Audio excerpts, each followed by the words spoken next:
Hello everyone, Ruby Ravel here, the Otiose orator of Orwellian doublethink, here to talk to you today about Mars in opposition to Pluto. This is a very tense aspect because these two planets duking it out are two of the most aggressive and power-driven of the entire solar system, and therefore you can expect that there will be some rage and power struggles and quests for dethronement along the way. But in order to understand this aspect, we need to understand the ways in which Mars and Pluto are similar and the ways in which they differ, because Pluto is considered to be the octave of Mars. Mars is a personal, individual planet, whereas Pluto rules the collective because he is an outer planet. Mars is often referred to as being the bodyguard of the ego, because it is his job to ensure that our sense of I, of ego, of individual, of being a separate entity that is fighting against the outer world in order to ensure its survival, keeps on going. It's Mars's job to make sure that we stay alive and that we don't die. And he does this by being vigilant and alert to any threats, competition, or contenders, or risks that we face. But it's also his job to help us get what we want. He understands that life is more than just survival, it's also trying to shore up power within that game of survival so that it becomes progressively easier, that the more personal power and strength that we accumulate, the more well-equipped we feel to deal with all of the competition, conflicts, labours and travails and struggles of existence that will invariably and ineluctably be thrown towards us. At the moment, Mars is in Cancer, which means that this is a Mars who is governed by his instinctual emotions, by his own deep need to care and be cared for, to look after someone and to be looked after in turn, to nurture and to be nurtured himself. That is what drives Mars in Cancer, what gets him out of bed in the morning. And when he is able to be an effective mother, to be an effective caretaker, but to also feel that someone else is reciprocating that love and making him feel special, needed and wanted, and also tending to his own basic needs, then this Mars feels strong and confident. However, if it doesn't feel able to operate that sense of agency effectively, if it has no one that it can nurture or mother and look after, and if it feels that there is no one offering it love and compassion and softness and sensitivity in turn, that is when the more difficult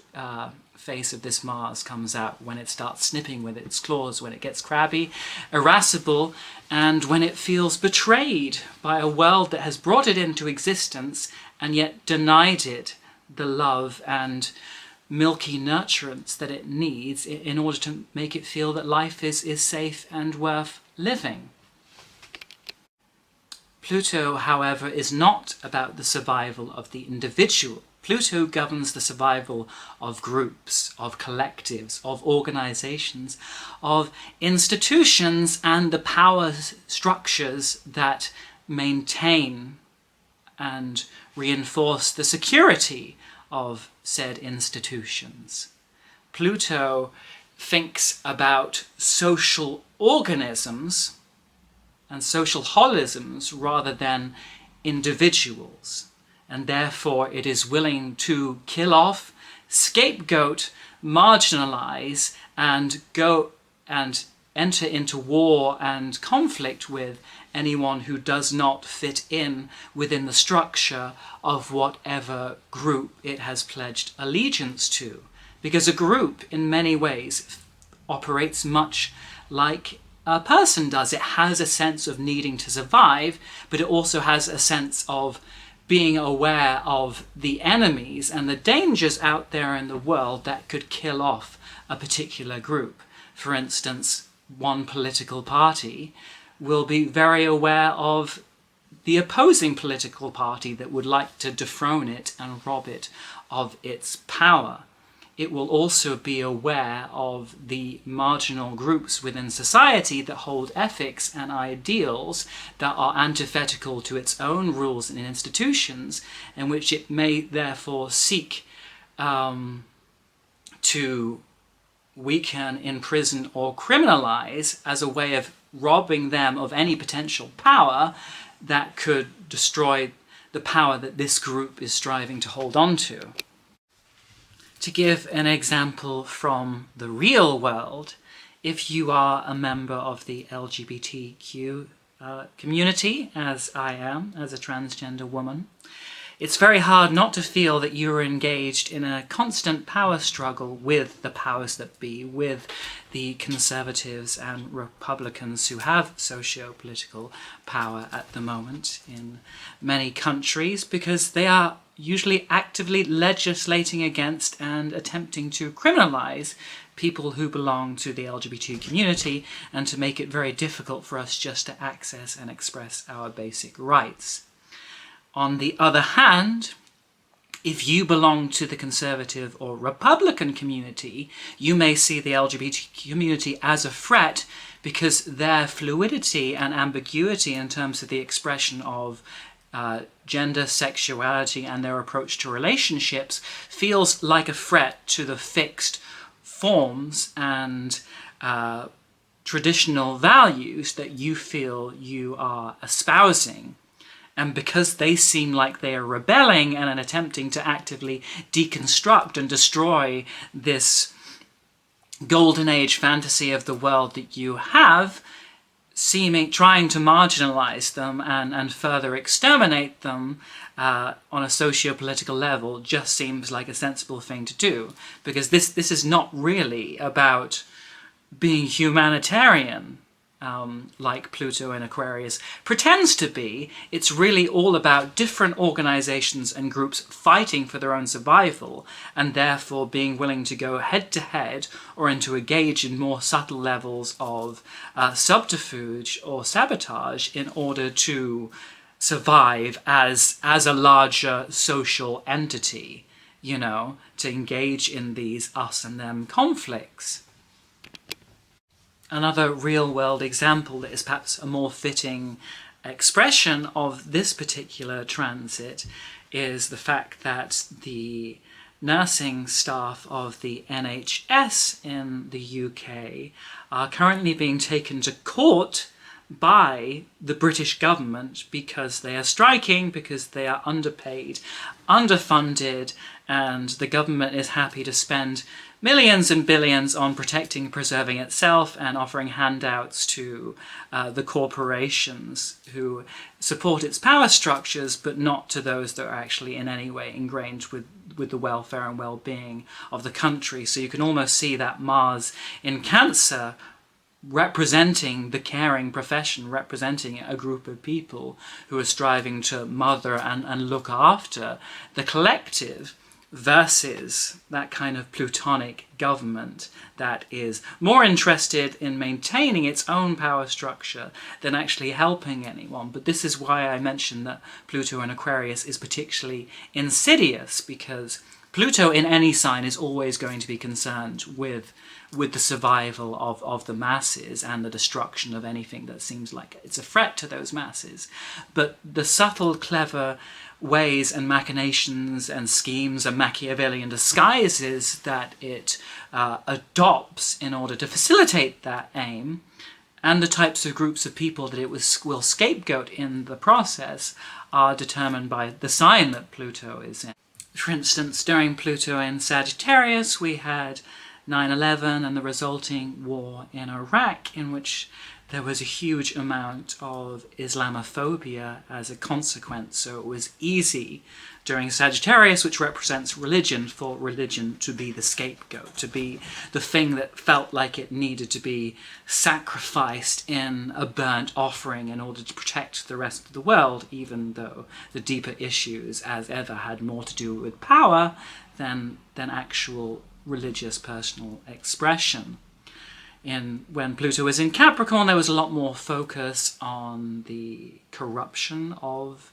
big institutions, of big governments, of big pharma, of corporations, of businesses, of banks, of all these entrenched patriarchal power structures that have been heavily involved in slavery and crime and corruption of all types of different squalid ways.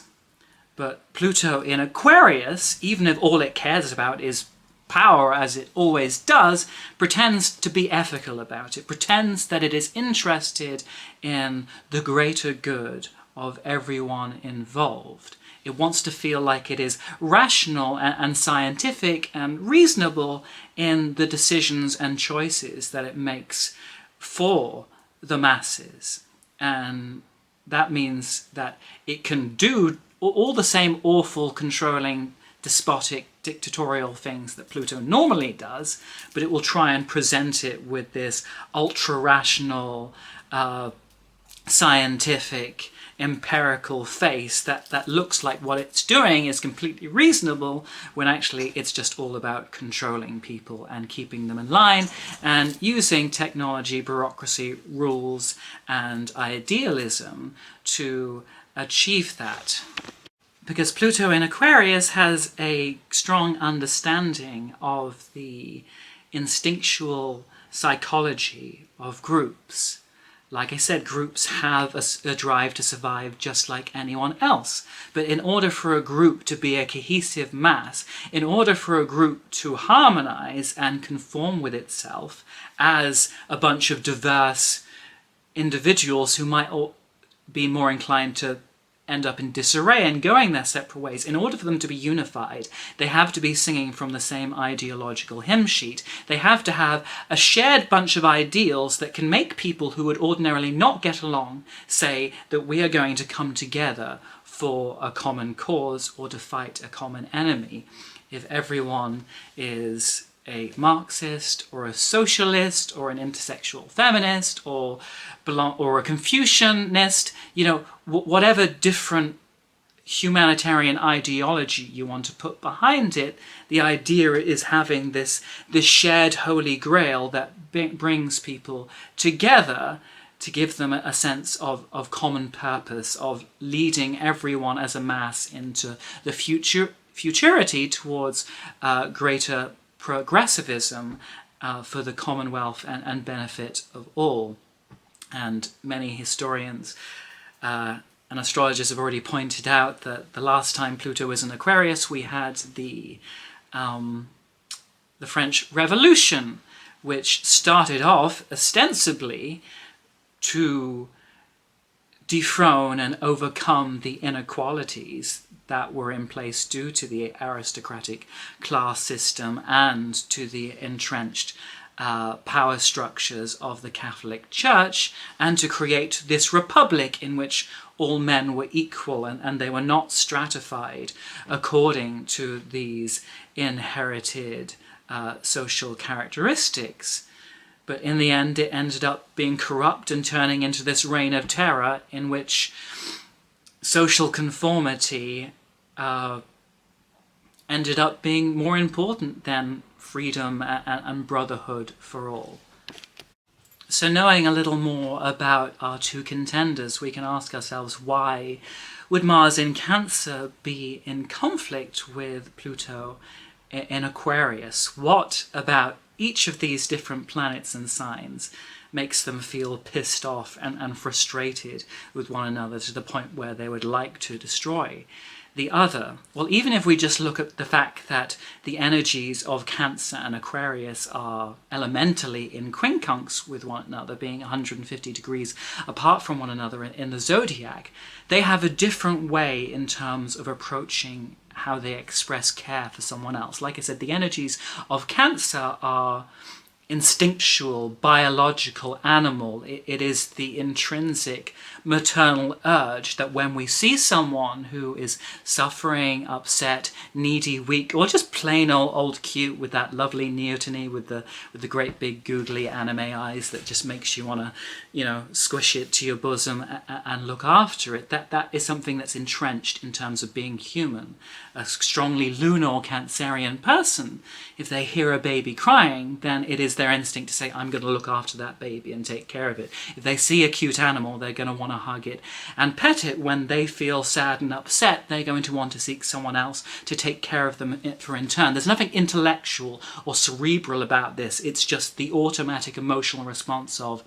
that person needs to be taken care of, I need to be taken care of, let's immediately take action to do that. It is the maternal instinct, the maternal urge, that sense that mother knows best, channeling straight through the animal organism within you. But Aquarius, in terms of being humanitarian, like I said, isn't interested in the welfare of individuals, it's interested in the welfare of as many people as possible. It's interested in the welfare of humanity at large. And when you're thinking about things on that big scale, things become much more impersonal, because you're not thinking about all of these people as individuals, about their individual problems. You're thinking about them as broad societal concepts, and you need to have this bigger vision. You need to pull back the lens and look at things from a more detached point of view in order to encompass everyone. You also can't permit yourself to be that emotional or sentimental about the issues involved, otherwise that will cloud your judgment to think that my aim is to help the sunum bonum, to help as many people as possible for the greater good, rather than devoting all my energies just to one person when I could be helping thousands. And it doesn't allow itself to be instinctual about this. It prefers to be logical, calm, and rational, to detect things scientifically and analytically. And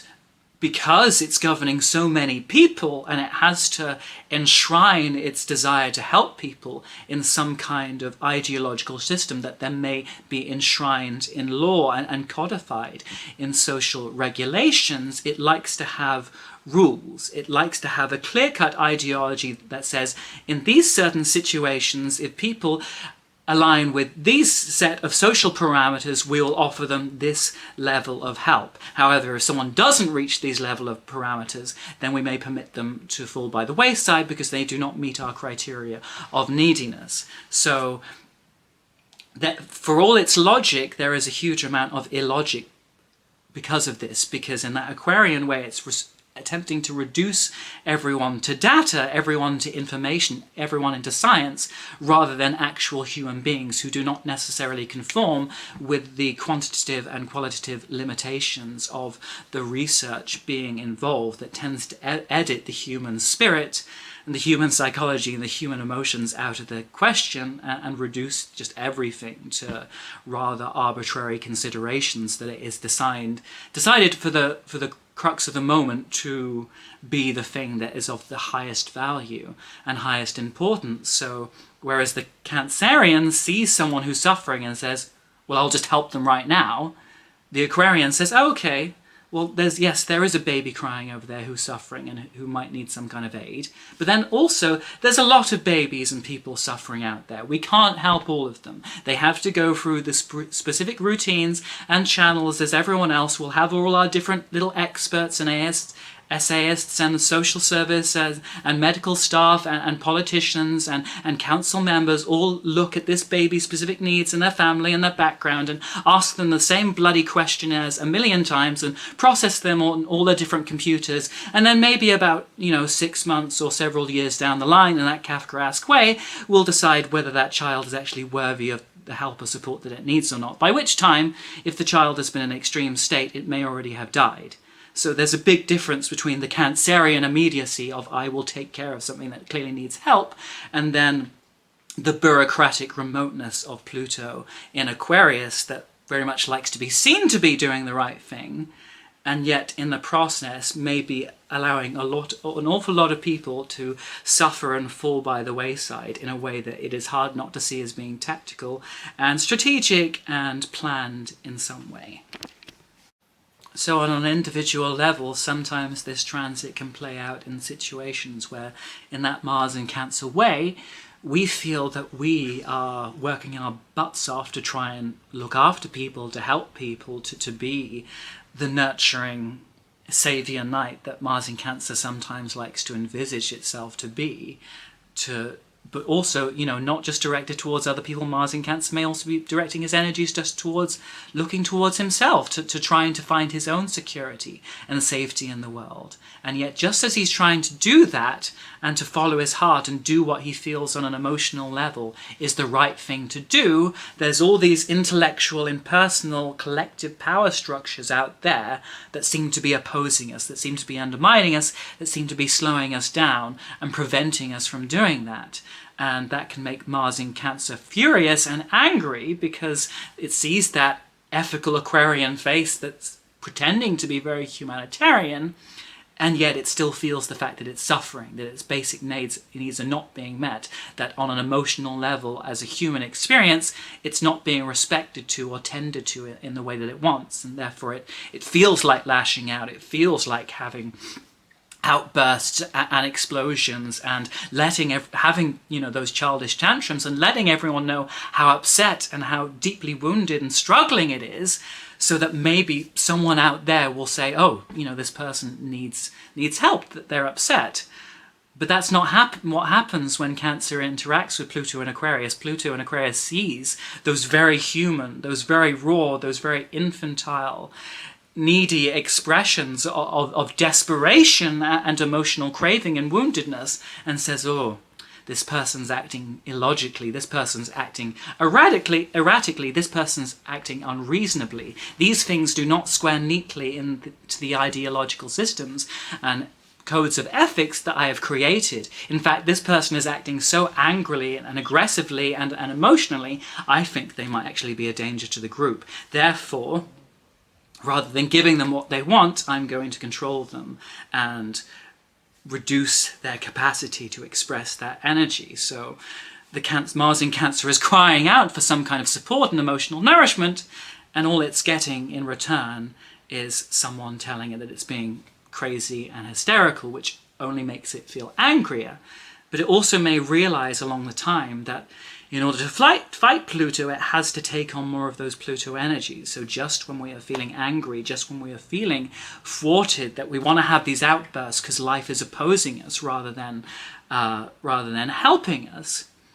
we begin to realize that all our anger, all our rage is futile, because we're not just angry at one individual. Our anger is global. It's projected at a collective. And there isn't really much point in getting angry at a collective, because that's not going to change anything. It realizes that it has to take this cooler approach, that it has to learn to subdue and suppress its emotions in order to actually make the effective long-term political transformations that need to occur in order for those deeper emotional drives to actually be met in some way. And it doesn't like doing that. Cancer wants to be emotionally honest, but if it has to put on that plutonic shell and protect itself and realize that there are an awful lot of socio-political enemies out there, then it will do so. But it may become very paranoid in the process and begin painting everyone with that devilish plutonic face, feeling that as a society we cannot be trusted because we do an awful lot of lip service about being kind to one another, and yet the actual societal structures that are in place usually prevent us from acting out any of those in an immediate way. And definitely in the previous transits, even when Pluto was in Capricorn, this often expressed itself for me in very real situations where, as a carer, as a private personal carer who looks after the elderly, I was in situations where I was striving to look after someone and protect them and keep their well-being in place, and yet found that the changes that were needed in order to upgrade their care package and look after these people were often being thwarted or prevented by the social services, by the family of the people involved, or by various other bureaucratic collectives that spent a lot of time saying, oh yes, we just care about this person, want to do the right thing, and yet didn't actually take any action and constantly filibustered or stonewalled any attempts that we made to put the right things in place to help this person. So there was very much that feeling of being someone trying to do something on someone else's behalf, and yet having these impersonal collectives of control stopping me from actually doing my job, and sometimes it having extreme results or leading to me getting very personally angry because I could feel my good intentions being obstructed at every point along the way. But this aspect will have a slightly different quality and tenor to it around the time that it goes exact, because then Mars will be in Leo. I will do a whole video separately on that at some point, but obviously the energies of Mars in Leo express themselves very differently to Mars in Cancer, in that Mars in Cancer is very sensitive, very extremely prone to anything that it perceives to be a threat to itself, and often in terms of Mars being related to the fight or fight complex, a lot of the time Mars in Cancer would rather withdraw and give in to flight because it sees that as being the safer option. The fight instinct of Mars in Cancer is more likely to come out either when it's been backed into a corner that it can't get out from, where it feels like it's being pincered, that all this pressure has been put upon it, that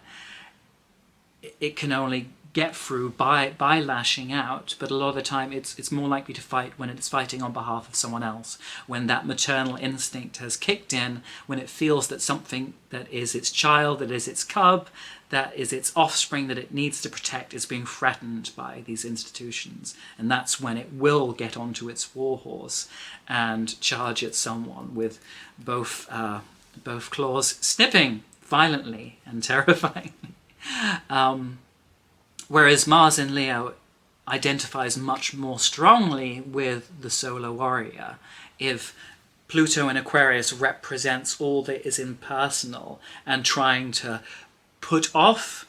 the lens of individuality in favour of thinking more with the group collective mind, Mars in Leo identifies solely with the individual, with the power of us as an individual potential hero or warrior to fight and do good in the world. Mars in Leo doesn't believe in hiding at home until things blow over. If there's a good, righteous, noble cause to be fought, then he believes going out there into the world and being very vocal, loud, and assertive about it. He's not going to hide under the pebbles and the rocks in the shadowy coral caves. He's going to go charging out there on his horse and try and take on Pluto in Aquarius directly. Whether with better results or not remains to be seen, because again, Pluto still demands that we operate more subtly, that we don't be too extroverted about things, that we are more calculating and subtle, and that's obviously going to be a painful and difficult lesson and experience for Mars in Leo, whose power and energy comes from being extrovert, who comes from being extra, comes from being theatrical and overblown and turning things into these mythological dramas at which he is the shining centre. Anyway, like I said, I will cover that more properly in another video, but this is just to cover some of the ways in which this aspect can express itself. If you have any experiences with Mars-Pluto transits, please share them in the comments section below. If you need any astrological counselling or guidance, my email address is thestarsunraveled@hotmail.com. You can follow me on Instagram at astrologyinunderwear, and you can support me on Patreon if you like me that much at www.patreon.com/thestarsunraveled. TTFM.